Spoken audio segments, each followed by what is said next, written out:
के डिस्क्वालीफाई कर दिए जाते हैं उसी वक्त, और बहुत सारी चीजें उन पर लग सकती है, लेकिन उन्होंने एक स्टैंड लिया। मैं इस पर भी बात ही नहीं कर रहा है, एक उनका मौक़िफ़ था और उस पर वो स्टैंड बाय है। बहुत छोटा सा मुख्तसर सा जवाब दीजिएगा। वजीर आजम ने रिजाइन शायद इस वजह से नहीं दिया कि अगर वो रिजाइन देते तो कल को उनके बेटों को उठा के जो एफआईडी केस में है, नहीं जो एएनएफ जो इन्वेस्टिगेशन कर रही है, चल रही है, ठीक है ना, और आपका अपील का हक है। अभी आपका प्रोसेस कहां कंप्लीट हुआ है, एक फोरम बाकी है, उस पर जाने तो दें। ख्वाजा साहब एक चीज, जिस केस में ये सारा कुछ हुआ, सजा हुई है वजीर आजम साहब को, वजीर आजम साहब अगर स्विस हुकाम को खत लिख देते तो क्या होता?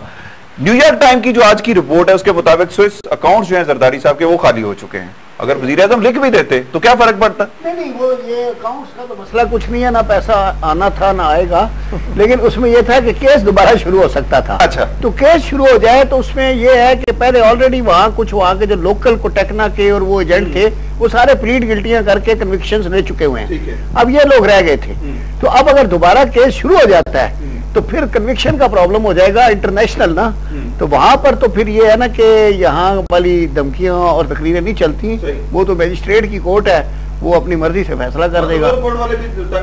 तो वो फैसला आ जाएगा, तो ये झगड़ा। बाकी पैसे तो अब वहाँ जो पड़े थे वो इतने थोड़े हैं कि उसके मुकाबले में फिर और बाद में बहुत पैसा बहुत ज्यादा। ये बताइएगा कि ये तो आपने उस वक्त तो पीआईए भी बची हुई थी, स्टील मिल भी बची हुई थी, रेलवे भी बची हुई थी, एनआईसी स्कैंडल भी नहीं था उस वक्त, तो स्कैंडल भी नहीं था, स्कैंडल भी नहीं था उस वक्त, तो बहुत थोड़े पैसे थे वो, अभी के हिसाब से तो पीनट्स है। अच्छा, हाँ, तो ख्वाजा साहब का अकाउंट का पूरा पता है, अकाउंट बुक कीपिंग रख रहे हैं ख्वाजा साहब। अब उधर पैसा कोई नहीं है। अच्छा, वो आना भी नहीं है, आना भी नहीं है। नहीं वो सियासी ना रहा है। क्यों इख्तियार में नहीं क्या गए हुए पैसे भी कभी आते हैं नहीं। अच्छा यासीन साहब, मैं गए हुए पैसे तो नहीं आएंगे, लेकिन पाकिस्तान का जो जिस तरह इस सारे प्रोसीडिंग के दौरान जिस तरह इंडिया में मजाक उड़ाया गया, इंटरनेशनल मीडिया में पाकिस्तान का मजाक उड़ाया गया, उससे पाकिस्तान बहैसियत कौम पाकिस्तान को जो नुकसान हुआ है, क्या इस सारे मामले में हम हमारे सियासतदान या हमारी अदलिया या हमारे इदारे जो है पहले सोच नहीं सकते थे क्या? सर एक बात मैं बता दूं, जिस तरह अभी लेटर की बात आई है, जी, मेरा जो अपना ओपिनियन है वो ये है कि जब स्टेट को लेटर लिखती है, स्टेट को लेटर लिखती है, तो फिर पोजीशन, लीगल पोजीशन चेंज हो जाती है। सही। और फिर 248 का आर्टिकल की जो इम्यूनिटी है वो ख़त्म हो जाती है, इसलिए कि बाहर की गवर्नमेंट ये प्रिज्यूम करती है कि अगर खुद ही अपने मुल्क में प्रेसिडेंट को इम्यूनिटी नहीं है और वहाँ की गवर्नमेंट हमें खुद लेटर लिखकर रिक्वेस्ट कर रही है लेटर ओपन करने का, तो उस सूरत में वह लीगल पोजीशन चेंज हो जाएगी। अगर फिर वही मैं कहता हूँ कि थोड़ा सा हमें जज्बाती अंदाज में नहीं, डिफरेंट वे में मामला को डील करना चाहिए। मेरे नज़दीक एक ऑप्शन ये भी हो सकता था कोर्ट के लिए कि ठीक है, जो सूरत हाल है, अगर प्रेसिडेंट को इम्यूनिटी भी हासिल है तो जब प्रेसिडेंट ऑफ पाकिस्तान नहीं रहेगा उस वक्त इमीडिएटली ये केस जो है ना रीओपन हो जाएगा और मामला स्टार्ट हो जाएगा। लेकिन चूंकि सुप्रीम कोर्ट ने जो फैसला दिया हमने मानो उसको तस्लीम किया, लेकिन डिफरेंट ऑप्शन कह रहे हैं, डिफरेंट ऑप्शन हम कह रहे हैं कि एक चीज पूछना चाहता हूं यहाँ पर, जो एनआरओ के तहत जो कन्विक्ट हो चुके थे बहुत सारे केसेस में, एनआरओ के तहत जब वो माफी मांग के या जो जिस तरह भी उसको एक्सेप्ट करके एनआरओ को एक्सेप्ट करके आए हैं, तो क्या समझते हैं कि वो दोबारा खुल जाएंगे? नहीं, मेरे नजदीक तो एनआरओ के जजमेंट के बाद जो प्रोसिक्यूटर हैं चारों सूबों के, जी, उनके स्टेटमेंट तो ये हैं कि तमाम क्रिमिनल रीओपन हो गए हैं, लेकिन अटॉर्नी जनरल ने जो अपने परसों तरसों कोर्ट के अंदर आर्गूमेंट किए हैं, उनका कहना ये था कि जजमेंट इम्प्लीमेंट नहीं हुआ मुकम्मल तौर पर। बहुत सारे, मेरा अपना जाती व्यू ये था कि इस वक्त अगर कोई डिस्प्यूट है तो सिर्फ खत लिखने का है, एनआरओ के केस के फैसले के मुताबिक बाकी कोई डिस्प्यूट नहीं है। और यही वजह है कि सुप्रीम कोर्ट एक ही पॉइंट पे अड़ा हुआ था कि आप जो है एनआरओ के मुताबिक केस फलां पेज, यानी बाकायदा पेज नंबर दिया गया था 278 या 279 जो भी है, उसके मुताबिक आप खत लिखें, इसके अलावा सुप्रीम कोर्ट का कोई डिमांड नहीं। ठीक है, इसका मतलब क्या हुआ? इसका मतलब ये हो गया कि एनआरओ के मुताबिक, जजमेंट के मुताबिक बाकी तमाम मामला पे अमल हो चुका था और लेटर की वजह से बोला नहीं हुआ। तो ये सूरत हाल ऐसी थी कि जिसको देखें, मैं अभी इंडिया गया, हमारा डेलीगेशन गया हुआ था इंडिया में। एक जज साहब ने मुझसे क्वेश्चन किया, उन्होंने कहा आप ये बताएं कि वो कौन सा मुल्क है जहां ब्रदर जजेस को by way of judgement remove किया गया है। This question was very important. हमें इतना इजी नहीं लेना चाहिए इन मामलों को।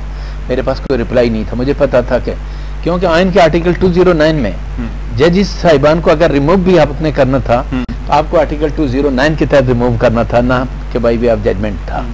फिर उनका ये वर्डिंग थे जो सुप्रीम कोर्ट का जज था कि बेहतर यही था कि आप आइन के मुताबिक प्रोसीड करते, सही, आप जजमेंट के मुताबिक अपने ब्रदर बहुत सारी चीजें। ठीक, तो मैं एक बहुत टाइम मेरे पास बहुत कम है खालिद साहब, मैं ये देखता हूँ कि आज के बाद, आज के फैसले के बाद इस कौम का, इस पाकिस्तान का क्या मुस्तकबिल देखते हैं? बहुत मुख्तसर बताइएगा।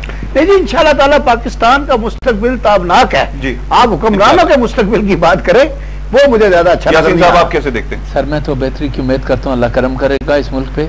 और एक बात जरूर कहता हूँ जी जी, और अपील भी करता हूँ, पॉलिटिकल लीडर देखें आप, चूंकि डिस्कशन में कहा डिफरेंट वे में पॉलिटिकल स्पीच करते हैं, हम भी पॉलिटिकल प्लेटफॉर्म पे जब खड़े होते हैं तो हमारी स्पीच भी जरा डिफरेंट वे में होती है। जज साहब का जो कंडक्ट होता है वो बिल्कुल डिफरेंट होता है पॉलिटिकल लीडर का, और जज के कंडक्ट को एक दूसरे से कंपेयर नहीं किया जा सकता।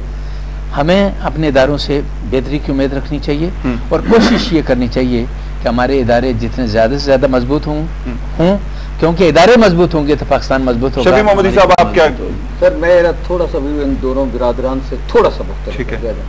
मेरा कहना यह है कि एक मैं मजहब की तरफ ज्यादा इंक्लाइंड हूँ।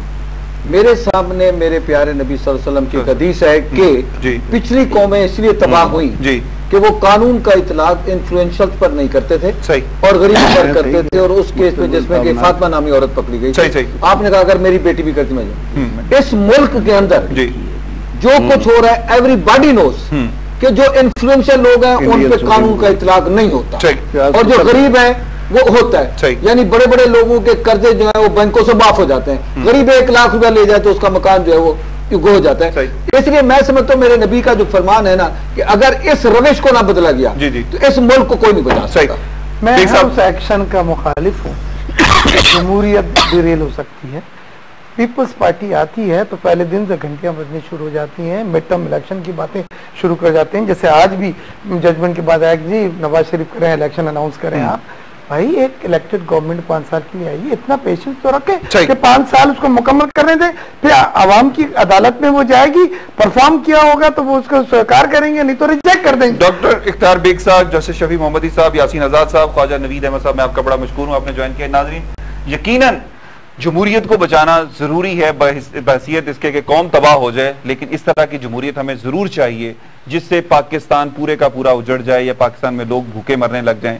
हमारी पूरी कौम जो है पिछले 6 महीनों से इस तरह के केसेस में, कभी मेमो स्कैंडल में और कभी वजीर आजम के तौहीन अदालत के केसेस की वजह से खुद जो है नफ्सियाती मरीज रिमार्क्स आते हैं, कभी कोई रिमार्क्स आते हैं।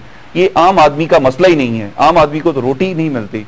आम आदमी की जो जरूरियात हैं वही अगर हमारे हुक्मरान पूरी कर दें, वो किसी तरह भी करें, लेकिन ये है कि उनके मसाइल हल हो सकते हैं, जो उनकी जरूरियात हैं उनके मसले हल हो जाएंगे, तो यकीनन वो पाकिस्तान के लिए, पाकिस्तान के मुस्तकबिल के लिए ज्यादा मेहनत करेंगे, जो कि इस मुल्क के लिए बहुत जरूरी है। पाकिस्तान में इस वक्त वजीर आजम ऑफ पाकिस्तान जनाब यूसुफ रजा गिलानी साहब जो है उनको सजा हो चुकी है। एक सजा याफ्ता मेंबर पार्लियामेंटेरियन जो है वो इस वक्त इस मुल्क का वजीर आजम है। अब अखलाकी जवाब जो है, जहां तक देखा जाए तो उनको शायद रिजाइन कर देना चाहिए था, लेकिन कानून कहता है कि उनको रिजाइन की जरूरत नहीं है। अब पीपल्स पार्टी इस पर क्या रद्द-ए-अमल जाहिर करेगी, जिस तरह का रद्द-ए-अमल अब तक आ चुका है वो यकीनन पूरे पाकिस्तान के अवाम जानते हैं, देख भी चुके।